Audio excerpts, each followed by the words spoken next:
बिस्मिल्लाहिर्रहमानिर्रहीम। नाज़रीन, 16 दिसंबर दो कौमी सानेहात, एक में मुल्क दो लख्त हुआ और दूसरे में दो लख्त वतन के दिलों को नोच कर फेंक दिया गया और वजूद उसका आज भी लहू लहू है।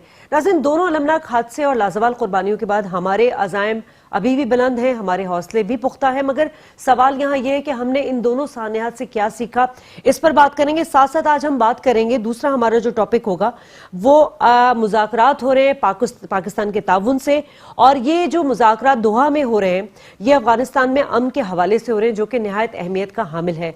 तीसरी हम जिस टॉपिक को हम डिस्कस करेंगे वो है इस वक्त जो वादी कश्मीर में जो बर्बरियत और जो सफाकियत हमें नजर आ रही है भारत की, उस पर आलमी सतह पर कोई आवाज बुलंद होती हुई नजर आ रही है, और पाकिस्तान की कोशिशें भी महज हमें बयानात और करारदाद तक की हद महदूद नजर आई हैं। तो क्या कश्मीर का संगीन मसला सिर्फ बातों, गुफ्तगू और मजम्मत तक ही रहेगा? इस पर बात करेंगे। मेरे साथ इस वक्त गेस्ट मौजूद है स्टूडियो में, कर्नल रिटायर्ड अदीब सफ़ी साहब, बहुत शुक्रिया आपका। कर्नल साहब, सबसे पहले तो ये बात करेंगे कि 71 का वाकया खास तौर पे मुल्क दो लख्त हुआ, आज भी इस पर बहस बड़े जोरों शोर से जारी होती है जब 16 दिसंबर का दिन आता है, लेकिन क्या आज तक हम इस बात से आगे बढ़ चुके हैं कि फौज की गलती थी या फिर कोई पॉलिटिकल लीडर की गलती थी जिसकी वजह से हमारा मुल्क जो दो लख्त हुआ? जी, बिस्मिल्लाहिर्रहमानिर्रहीम, बहुत ही मुनासिब सवाल है और हर मुहिब्बुल वतन पाकिस्तानी के जहन में ये सवाल उभरता है। मैंने तो इस पर पेपर भी किया जब मैं एनडीसी में था। ज़रूरी बात यह है कि किसी एक को मुर्द इल्ज़ाम नहीं ठहराया जा सकता। जिस तरीके से पॉलिटिकल सिस्टम उस वक्त चल रहा था उसको स्टॉप हुआ, मार्शल लॉ लगाया गया और मार्शल लॉ के बाद फिर इलेक्शंस हुए। इलेक्शन होने का नतीजा ये था कि आइडिया था कि भाई डेमोक्रेसी की तरफ वापस मुल्क को लाया जाए और जो सियासतदान है वो मुल्क की बागडोर दोबारा संभालें। लेकिन उस इलेक्शन के बाद जो नतीजा निकला वो ये था कि दो पार्टियां, एक ईस्ट और एक वेस्ट में आई, और होना ये चाहिए था कि जो मेजॉरिटी पार्टी थी उसको आप इनवाइट करते जी गवर्नमेंट बनाए और आगे चलता, तो ये वाकया नहीं होता। लेकिन जब आप एक नेचुरल प्रोसेस को स्टॉप करेंगे फॉर वेरियस रीजन, अब उसमें वो भी आ जाऊंगी क्या क्या वजूहत है जिन पे नहीं हो सकी, लेकिन जब आप एक नेचुरल प्रोसेस को स्टॉप करेंगे तो उसका फॉलो आउट तो होगा। तो इसलिए जब ये वाज़े हो गया कि मुस्लिम लीग ने वहाँ पर मेजॉरिटी हासिल कर ली है, तो उनको चाहिए था कि उनको इनवाइट करते कि आप बनाए। इस वक्त हमारे साथ टेलीफोन लाइन पर डॉक्टर फरीद पराचा मौजूद है, जमात इस्लामी के अहम तरीन रहनुमा है। बहुत शुक्रिया फरीद पराचा साहब। फरीद पराचा साहब, हम डिस्कशन करते हैं, जब भी 16 दिसंबर आता है दो ऐसे कौमी सानेहात हुए जो हमें बहुत सारे अपने जो पॉलिसीज हैं उनको रिवाइव करने की दोबारा जो है हमें हम उस दिन बैठकर डिस्कशन करते हैं। मगर सर ये फरमा दीजिएगा, क्या 1971 का वाकया यकदम हुआ या फिर कुछ ऐसे थे मामला, जैसे हम 1946 में बात करें अगर मौलाना अबुल कलाम की, क्योंकि उन्होंने अपने उस वक्त जो आर्टिकल की सीरीज थी उसमें उन्होंने बता दिया था कि कुछ लैंग्विस्टिक और ज्योग्राफिकल हमारे उनके साथ डिस्प्यूट रहे हैं पहले से। अच्छा जी, बिस्मिल्लाहिर्रहमानिर्रहीम, कोई सानहे भी अचानक नहीं होते, ये पलते रहते हैं। बिल्कुल ठीक। और इनके पीछे पूरी एक तारीख होती है। उसमें ये अगर हम ये समझें कि ये एक लिहाज से तो दुनिया का एक अनोखा मुल्क था कि मशरकी और मगरबी के दरमियान 1000 मील का फासला और दरमियान में एक दुश्मन मुल्क है। मशरकी और मगरबी जर्मनी भी है, पोलैंड भी है, लेकिन साथ साथ है। ये एक बिल्कुल मुनफरिद मुल्क था। लेकिन जो असल जोड़ने वाली कुव्वत थी वो तो नजरिया था, जोग्राफिया नहीं था। और जोग्राफिया तो इतना दूर था, जबान भी नहीं थी, ईमान था। अब इस सारे मामले को हमने उस नुक्ता नजर से नजरअंदाज कर दिया कि हमारे साथ रहने वाली कौन सी कुव्वत है जो उनको हमारे साथ रख सकती है, और एक तो वो नजरअंदाज हुआ। फिर उसके बाद निज़ाम तालीम, फिर इसी तरह से मामलात जो है वहाँ पे हिंदू असातिज़ा, निसाब, बेशुमार चीजें हैं, महरूमियाँ पैदा की गई, ब्यूरोक्रेसी का भी कुछ रोल है। अब ये सब के बाद जिस चीज को हम सबसे ज्यादा सियासतदानों का किरदार बिल्कुल, यानी यहाँ इंतखाबात, उसके बाद की जो जबानें, जो अल्फाज, जो बयानात, इधर हम उधर तुम, टांगे तोड़ दें, ये सारी हम चीजें शुमार कर लेंगे। لیکن جس کو بہت زیادہ نظر انداز کیا جاتا ہے وہ بھارت کا کردار ہے.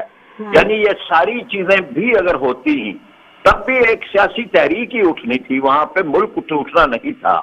بھارت کے اندر 250 جو ہے وہ اضلاع میں پرابلم موجود ہیں, لیکن اس کا یہ مطلب تو نہیں ہے کہ وہاں کوئی علیحدہ ہو گیا ہے. یہ بھارت نے کیا, 5 لاکھ فوج داخل کی, مفتی بانی اس نے بنائی. اب یہ ساری کتابیں آ چکی ہیں, خود مودی نے جو اعتراف کر لیا اس کے بعد تو کوئی چیز باقی نہیں رہتی. ہمیں تو اس اعتراف پہ احتجاج کرنا چاہیے تھا, عدالتوں میں, عالمی عدالتوں میں جانا چاہیے تھا, ہم نہیں گئے. پھر اس کے بعد جو مانک شاہ کا انٹرویو تھا, اسی طرح کرنل شریف الحق دیلم کی کتاب ہے, یہ سارے ایویڈنس ہیں. پھر اس کے بعد جو ہم نے ظلم کیا کہ جن لوگوں پہ آج کیسز بنائے گئے اس دور کے اور پاکستانی فوج کا ساتھ دینے کے, ان کو ہم نے تنہا کر دیا. اور اس وقت کے ہمارے وزیر خارجہ نے یہ بیان دے دیا کہ یہ بنگلہ دیش کا داخلی مسئلہ ہے. یعنی ایک سہ افریقی معاہدہ جو 9 اپریل 1974 میں ہوا تھا, اس کی موجودگی میں ہم کیسے کہہ سکتے ہیں کہ پروفیسر غلام اعظم یا مطیع الرحمان نظامی یا عبد القادر ملا یا اسی طرح جتنے بھی لوگوں کو وہاں سزائے موت دی گئی ہے اور پھانسیوں پہ لٹکایا گیا ہے, وہ وہاں کا داخلی مسئلہ ہے. کس بنیاد پہ داخلی مسئلہ ہے جبکہ یہ ساری چیزیں طے ہو گئی تھی؟ تو مطلب یہ ہے نا کہ اس سارے معاملات میں جو اصل پہلو ہے کہ آج بھی وہی بھارت کی سازشیں ہیں, آج بھی بھارت کا. لیکن چلے مان لیا فرید صاحب کہ بھارت کی انوالومنٹ تھی, اور مودی نے خود یہ بات بھی, مکتی بانی والی بات اور یہ کہ ہم نے بنگلہ دیش مطلب جو معاملات تھے جو 2 لاکھ کیا گیا تو اس میں اپنی انوالومنٹ کی بات بھی کی تھی بھارت کی. لیکن قومیں اپنی غلطیوں کا جائزہ لیتی ہیں. حمود الرحمان کمیشن آیا, وہ کہاں گیا, اس کے بارے میں مان بھی لیا کہ کچھ معاملات ایسے ہوتے ہیں جو قوم کے مفاد میں ہوتے ہیں, کانفیڈنشل ہوتے ہیں, مگر بعد میں 10 سال 20 سال بعد بھارت میں تو وہ لیک ہوئی. لیکن یہاں پر کیوں منظر عام پر نہیں آ سکی؟ ایٹ لیسٹ آتی تو ہم اپنی غلطیوں سے کچھ سیکھتے تو صحیح نا. بالکل آپ نے ٹھیک کہا. یعنی دیکھیں نا کہ اس کا مطلب ہے کہ ہم نے اتنے بڑے سانے کو ایسے ہی سمجھا ہے کہ جیسے یہ کوئی معمولی سی کوئی غلطی ہے. یعنی ملک ٹوٹ گیا ہے, ایک ملک 2 حصوں پہ, 2 ملکوں پہ مشتمل بن گیا ہے, اور ہم نے اس کا کوئی یعنی کسی سطح پہ ہم نے تو اپنے نصاب تعلیم میں اس کو نہیں رکھا. ہم نے تو اپنی نسل نو کو یہ بتانے کی زحمت نہیں کی. ہم آج جو بھارت کر رہا ہے اس کو اور اس سارے معاملات کی جو مماثلت ہے اس کو بیان نہیں کرتے. ہمارے چینلز نے اتنا نہیں کیا, میں آپ کا شکر گزار ہوں. یعنی اے پی ایس بہت بڑا ہمارا سانیہ ہے, وہ بھی اسی دن ہوا ہے. تو دونوں ایک ہی قوت ہے جو ان کے پیچھے ہے. اس کو تو زیادہ بیان کیا گیا اور کیا جانا چاہیے, لیکن اس کو نظر انداز کر دینا یہ کسی طرح ٹھیک نہیں ہے. بالکل صحیح. فرید صاحب آپ ہمارے سے ٹیلی فون لائن پر ہی رہیے گا. ادیب صاحب آپ سمجھتے ہیں اس بات کو کہ ہم نے اپنی غلطیوں سے سیکھا کیا؟ یہ 2 بڑے سانحات, ان سے سیکھا کیا اب تک؟ جی بالکل, آپ نے حمود الرحمان کمیشن رپورٹ کی بات کی, وہ منظر عام پہ کیوں نہیں آئی. میں شاید واحد آدمی ہوں گا جو 1991 میں جب نیشنل ڈیفنس کالج میں کورس کر رہا تھا تو 71 وار کی پریزنٹیشن دی تھی, اور ہمارا جو گروپ تھا, ایک بریگیڈیئر تھا اور ایک گروپ کیپٹن اور نیوی کا, ہم لوگوں نے مل کے for the first time I had the access to Hamood ur Rahman commission report, جو ہم نے پوری الف سے لے کے یہ تک پڑھی تھی. 1991 کی بات کر رہا ہوں. اور وہاں پر پریزنٹیشن میں GHQ NHQ چیئرمین جو سب کے سامنے یہ پریزنٹیشن دی تھی, اور اس کا فیکٹ فائنڈنگ جو کنکلوژن تھا وہ یہی تھا کہ جو پولیٹیکل غلطیاں تھیں ان کو آپ سائڈ لائن نہیں کر سکتے, کہ پولیٹیکل کیریکٹرز کا جو کردار تھا. انڈیا نے کیا کیا, وہ تو ظاہر بات ہے جب آپ کے گھر میں کوئی خرابی ہوگی تو پڑوسی اس میں کریں گے. میرے نزدیک اس کی اہمیت ہے, لیکن وہ نہیں. ہمارے اپنے گھر اندرونی معاملات اتنے غلط کہ جو میں نے کہے تھے کہ جب الیکشن ہو گیا تھا تو اس کو چاہیے تھا کہ پاور ٹرانسفر ہونا چاہیے تھا, جب نہیں ہوا تو اس کی ایک شک بتا دوں میں حمود الرحمان کی, کہ ذوالفقار علی بھٹو صاحب نے بنائی تھی اس کمیشن رپورٹ, اور وہ انہی کے دور میں بھی پبلش نہیں ہوئی, کسی ملٹری دور میں پبلش نہیں, کیونکہ یہ واحد ڈاکیومنٹ ہے اس کے سانحے کے بارے میں جو کہ بالکل من و ان ہر ایک کی ذمہ داری आइडेंटिफाई करता है, जिसमें जुल्फिकार अली भुट्टो साहब जिन्होंने बनाया था उसके लिखा he should be he should be tried for the act of high treason on account of following charges. मैंने 7 चार्जेस पढ़ के सुनाए थे, पूरी हॉल को बैठे हुए थे। अच्छा, ठीक है फरीद साहब, अब आ जाते हैं जरा इतना बड़ा सानेहा, उस साने के बाद जो है मतलब आज तक भी मैं चूंकि आई विटनेस रही, मैंने उस पूरे साने को पेशावर से कवर भी किया था। उसके बाद हमने क्या किया, हम एक होश में तो आए, हमने कुछ प्लानिंग भी की, हमने नेशनल एक्शन प्लान बनाया, उसके 20 निकात थे, उस पे हमारी अस्करी कुव्वतों ने बहुत ज्यादा उस पे हम इम्प्लीमेंटेशन की है, लेकिन जो सिविलियन गवर्नमेंट का करने का काम था वो नहीं हो सका। उसकी वजह क्या है? नेक्टा अभी तक गैर फाल है। जी बिल्कुल ठीक है, मैं उस कमेटी में मौजूद था और ये जो सारे नुकात बने थे इनके तैयार करने में जमात इस्लामी की मैंने नुमाइंदगी की थी। जी। तो कई चीजें हैं कि जिन पे हमने कोई पेशरफ्त नहीं की। हम ये समझते हैं कि वाकई होने के बाद हमें एक्टिव होना चाहिए, वाकया नहीं होना चाहिए, इसके बारे में हमारी कोई प्लानिंग नहीं है। जी बिल्कुल। और उसके बाद भी जो हम एक्टिव होते हैं वो भी एक अखबारी बयानों तक और थोड़े दिन के कॉस्मेटिक सी कार्रवाइयों के अलावा कोई हमारी तरफ से वो ठोस चीजें नहीं होती। तो ये बिल्कुल ठीक है, नेक्टा का है, फिर रैपिड फोर्स का है और इतने कई मामलात हैं, उन पे कोई पेशरफ्त नहीं हुई। और कमीशन भी जो बनना था वो अब बड़ी ताखीर के बाद बना है। उस कमीशन की भी रिपोर्ट के बारे में कोई पता नहीं कि जी वो कितना काम करता है और रिपोर्ट कहाँ जाती है। तो ये सारी चीजें हैं जी कि जिनके बारे में सवालात भी पैदा होते हैं, तशवीश भी पैदा होती है। ठीक है, आपसे अदीब साहब यही इसी सवाल को सेकंड करूंगी, मैं इसमें ऐड ऑन कर देती हूँ। मुशर्रफ के दौर में हमने देखा था गुड तालिबान और बैड तालिबान का एक कॉन्सेप्ट था। बहरहाल उस नैरेटिव से तो हम निकल आए थे, लेकिन ये जो वाकयात हुए हैं, ये सानेहात हुए हैं, उसके बाद ही हमें क्यों होश आता है? अभी भी हम इनको तारीख का हिस्सा समझ रहे हैं, हम अभी तक कोई प्लानिंग नहीं कर रहे। क्या मेरे मुंह में खाक, क्या हम किसी और हादसे का और साने का इंतजार कर रहे हैं कि फिर हमने आगे बढ़ना है? नहीं, बहुत अच्छी बात है। बात यह है कि नेशनल एक्शन प्लान की बात की ना, जो इस वाक़े के बाद मीटिंग्स हुई पॉलिटिकल लीडर्स की और मिलिट्री की। नेशनल एक्शन प्लान की अमल दरामद में पॉलिटिकल विल जो चाहिए थी कि हाँ इसको इम्प्लीमेंट किया जाए, क्योंकि फौज ने ये तय कर लिया था कि जी it has to be handled by political forces जो कि आपके हुकूमत में। तो इनके तरफ जो भी जिम्मेदारियां थी वो पूरी नहीं हुई। नेशनल आज तक उनके एरिया के क्वेश्चन मार्क लगे हैं कि अभी तक क्यों नहीं हुआ। तो जब पॉलिटिकल विल नहीं होगी, मेरी नज़र में ये 10 साल का पीरियड जो गुजरा है, political period in people's party का, और ये मेरी नज़र में वैसे ही जैसे कि यूरोप में डार्क एजेस कहे जाते हैं कि जब वो जाहिलाना दौर था उनको वो लोग डार्क एजेस याद करते हैं। तो ये हमारे मुल्क का ही डार्क एजेस था कि जहाँ दोनों जो रूलिंग पार्टी एंड अपोजिशन दोनों ने मिलजुल के इसमें कोई भी पॉलिटिकल विल नहीं दिखाई, और उन तमाम चीज़ों को सपोर्ट मिलती रही जो पार्लियामेंट में जो लोग बैठे हुए थे उनकी कि जो एंटी स्टेट एक्टिविटीज़ में मुलविस थे। इसलिए हमें ये साने होते नजर आए। अब आपका सवाल ये कि आइंदा होगा कि नहीं होगा। अब मेरा ख्याल वो नहीं हो, क्योंकि there is a political will, जो सिंसेरिटी है, जो कमिटमेंट है, जिस अंदाज से इसको हैंडल किया जा रहा है उसको इसको जो कि प्रजा साहब ने कहा कि इसको रोका जाए, इंशाल्लाह उसको we are moving towards that direction. अच्छा फरीद प्राचा साहब, बहुत अहम सवाल अब मैं करने जा रही हूँ। एक तो रेलिवेंट है क्रिमिनल जस्टिस की तश्कील नौ, और हमारा जो जुडिशल रिफॉर्म्स वाला है वो हमने होता हुआ नहीं देखा। अभी सवालात यहाँ बहुत ज्यादा उठ रहे हैं। 16 दिसंबर ये जो हमने 4 साल बाद हम फिर यादें ताज़ा कर रहे थे, उन शहीद बच्चों को, उन शोधाओं को सलाम पेश कर रहे थे, लेकिन वो शहीद होने तो नहीं गए थे ना, वो तो पढ़ने के लिए गए थे। वहाँ किसी माँ ने अपने बेटे को शहीद होने के लिए नहीं भेजा था। बहरहाल दुश्मनों का टारगेट बने और हमें वो झंझोड़ के चले गए और हमने उस पर कुछ स्टेप्स उठा लिए। लेकिन सर अभी भी बहुत सारे जो है ना फॉल्ट लाइन्स हमारी हैं। एहसानुल्लाह एहसान का मुकदमा क्यों नहीं चलाया गया? सबसे बड़ा सवाल मेरे जहन में तो ये आता है, जो कि मेरा ख्याल में पूछे भी जाते हैं।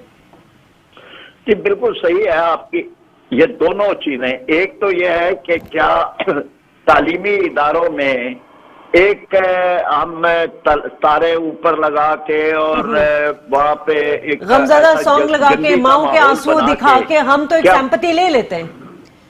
ISPR गाना नगमे भी जारी कर देती है, ये भी बड़ी अच्छी बात है ना कि ये किस तरह का तालीमी माहौल अब आगे हम लेके चल रहे हैं। हिफाजती इंतजामात करना और मामलात है, और वो हिफाजती इकदामात है का मतलब ये नहीं लेकिन सर होता। एहसानुल्लाह एहसान को टीवी पे ला के सामने फिर वो कहा गया, मुकदमा चलाया नहीं गया, इसको तो सरेआम फांसी देना चाहिए था। आज वालिदैन इसी तड़प में तो है कि उनको फांसी दी जाए। जी बिल्कुल, ये मुतालबा था। अभी कुछ बताया जा रहा है कि पता नहीं कितने 5 अफराद या कितनों को फांसी दी गई है, लेकिन सवाल ये पैदा होता है कि ये सारा मामला तो सामने आना चाहिए। कहाँ इसकी प्लानिंग हुई, किसने की, इसके पीछे कौन कौन सी कुव्वतें थी, पाकिस्तान के खिलाफ क्या क्या साजिशें हो रही हैं।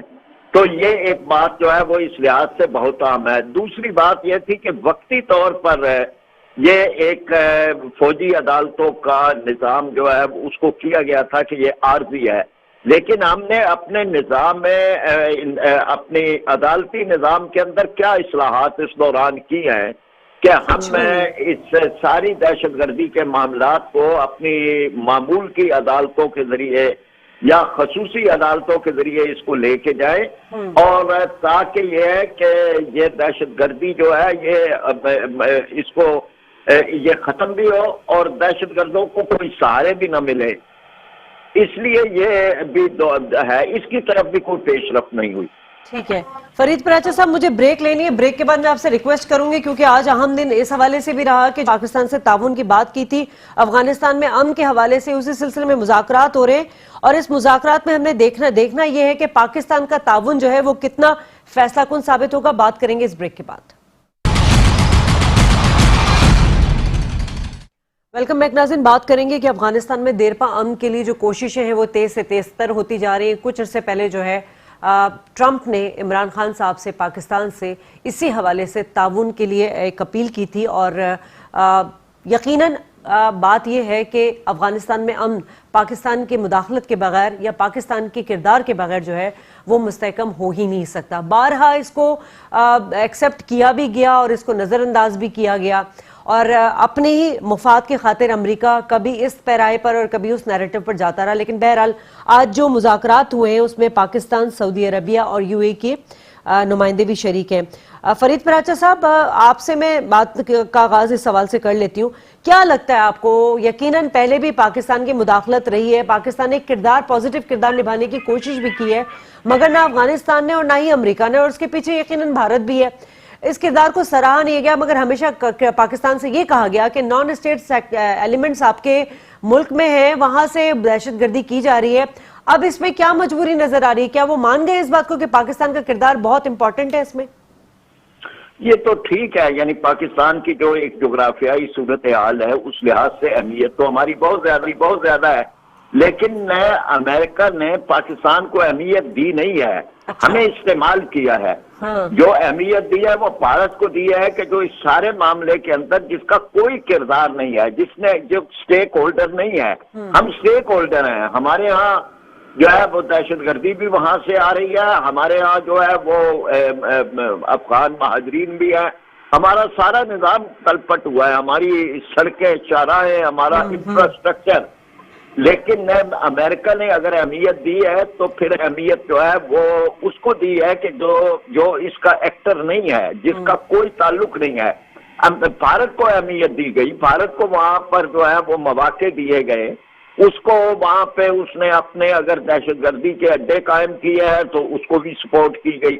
तो इस लिहाज से आज अगर फिर पाकिस्तान की जरूरत है और पाकिस्तान अपना एक किरदार अमन के लिए अदा कर रहा है, तो साथ पाकिस्तान को यह भी मद्देनजर रखना चाहिए कि हमारे अपने मफादात क्या हैं।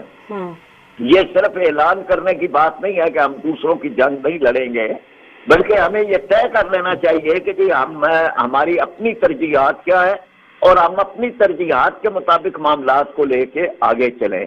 तो अब इस सिलसिले की कई चीजें हो सकती हैं कि जिसको हुकूमत और वजारत कारजा को अदीब साहब, मुझे तो यूं लग रहा है कि 2019 में अफगान सदारती इंतखाबात भी हो रहे हैं, उससे कबल भी अमेरिका चाहता है कि सीज फायर रुक जाए, और अफगानिस्तान भी चाहता है कि कुछ तालिबान की तरफ से जो है वो पोजीशन उनकी रुक जाए, आगे इंसर्जेंसीज ना हो। इसलिए पाकिस्तान को इस्तेमाल किया जा रहा है? नहीं, पाकिस्तान को इस्तेमाल नहीं किया जा रहा है, गलत तज्जिया मैं इख्तलाफ करता हूँ।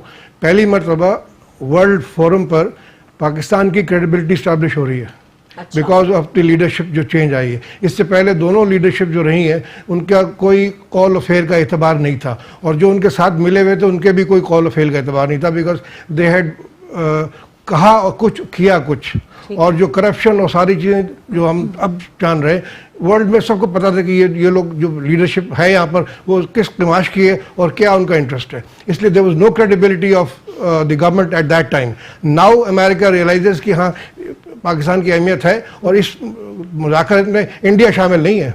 इसमें जो लोग शामिल हैं उसमें उन्होंने इंडिया को नहीं शामिल किया। दोहा में जो लोग बैठे हुए हैं आपके हैं, सऊदी अरेबिया के, यूएई के लोग, तो इससे ये साफ जाहिर हो रहा है कि for the first time Americans have realised their mistake and they want to get out of Afghanistan with a face saving. किसी तरीके से उनकी बचत हो जाए, वो निकल सके। तो पाकिस्तान ने पहले भी तो इन्वॉल्वमेंट की है, पाकिस्तान ने अपना किरदार निभाया है अफगानिस्तान तालिबान के साथ मुज़ाकरात के हवाले से, लेकिन जब भी होता है कहीं ना कोई ऐसे दहशतगर्दी का वाकया हो जाता है कि वो डायलॉग्स वहीं पे रुक जाते हैं। जी बिल्कुल सही कहा आपने। ये सारी मुनाफिकत थी, ये डायलॉग हो रहा है, जाके मिलने की जा रहे हैं, कभी वो जमात इस्लामी के मिलने जा रहे हैं, कभी JUF के मिलने जा रहे हैं, लगातार अंदर कुछ हो रहा है बाहर कुछ आ रहा है। It was all confusion. सारा का सारा जो मुनाफिकत में मबनी था, इसलिए you did not get that impact, you did not get the support from the international community. आपकी क्रेडिबिलिटी जीरो थी। अब नाउ दे रियलाइज क्या वाकई हमारी लीडरशिप की क्रेडिबिलिटी अब दुनिया में इतनी मानी जाने लगी है कि सिर्फ 3.5 माह में पाकिस्तान के मामला तो वो हल नहीं कर सके, लेकिन अपने फॉरेन अफेयर्स के मामलात में जो है वो हमें एक अच्छा सिंबॉलिक नजर आ रहे हैं? मुझसे सवाल किया? जी फरीद पराचा साहब आपसे सवाल किया। हाँ दोबारा जरा कर लें। फरीद पराचा साहब, वाकई जो मैं अदीब सफी साहब आपकी बात से मुत्तफिक नहीं है, वो ये नहीं कह रहे कि पाकिस्तान को इस्तेमाल किया जा रहा है, वो ये कह रहे हैं कि लीडरशिप की क्रेडिबिलिटी अब इतनी अच्छी हो गई है कि उसकी वजह से पाकिस्तान के किरदार को बहुत अहमियत दी जा रही है। देखिए ना, ये हम यानी क्या चीजें गिनते रहते हैं कि जी किसने पाकिस्तान पर कोई एतमाद कर रहा है, कोई दो मुनाफकत कर रहा है।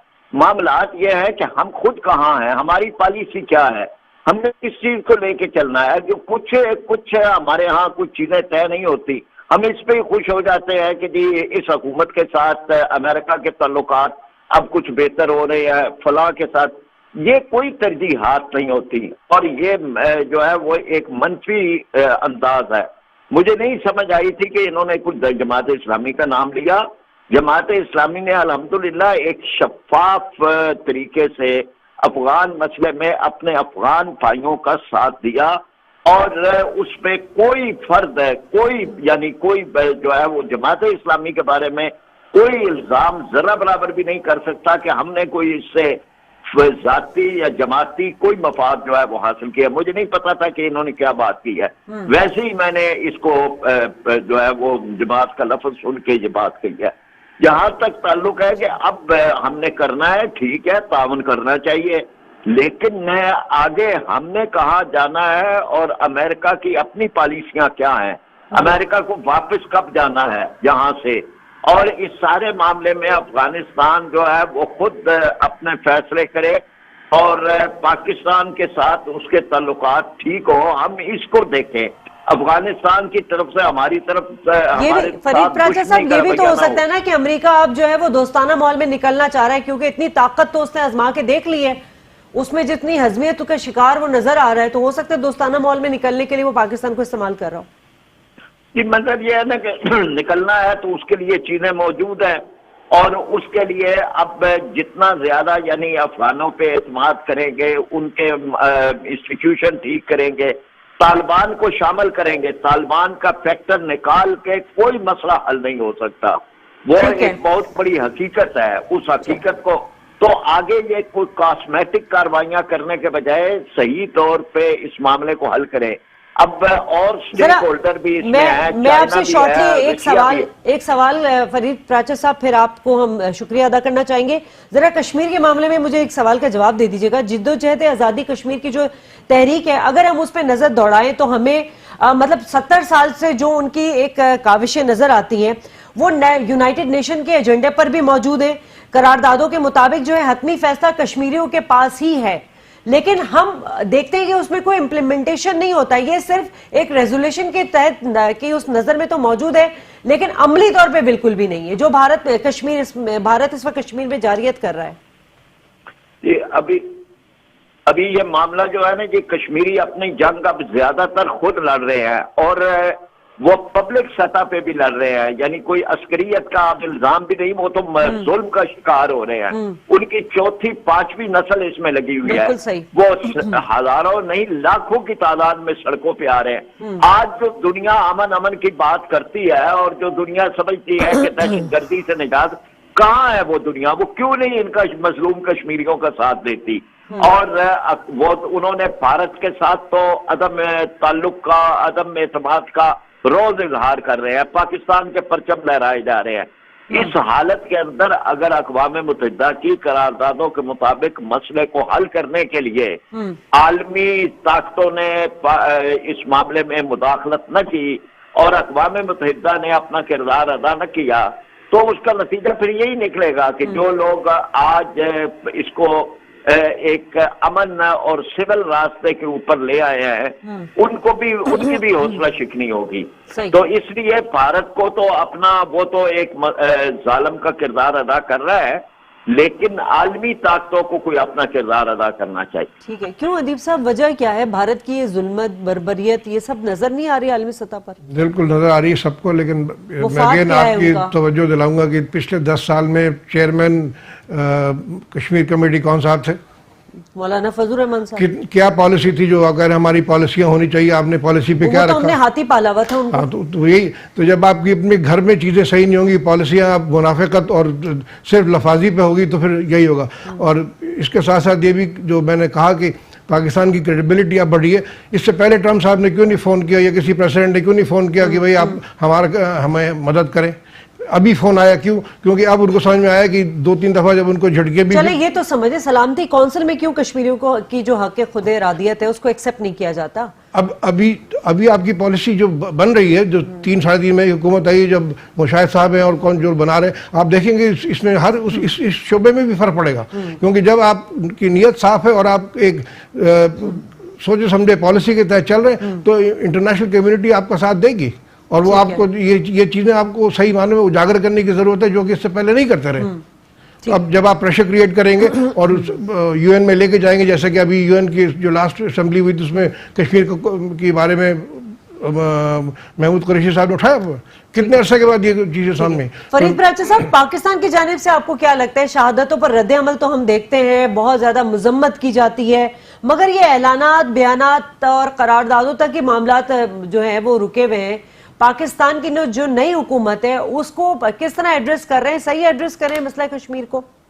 دیکھیں، سب سے بہترین وقت اب ہے، یعنی پاکستان نے اگر کوئی کردار ادا کرنا ہے تو یہ بیان بازیوں کا کردار نہیں ہے. یہ بیان بازی جو ہے یہ تو غیر متعلقہ قوتیں بھی انسانی حقوق کے نام پر وہ بھی اتنے بھارت کی مذمت کر دیتی ہیں اور کر رہی ہیں.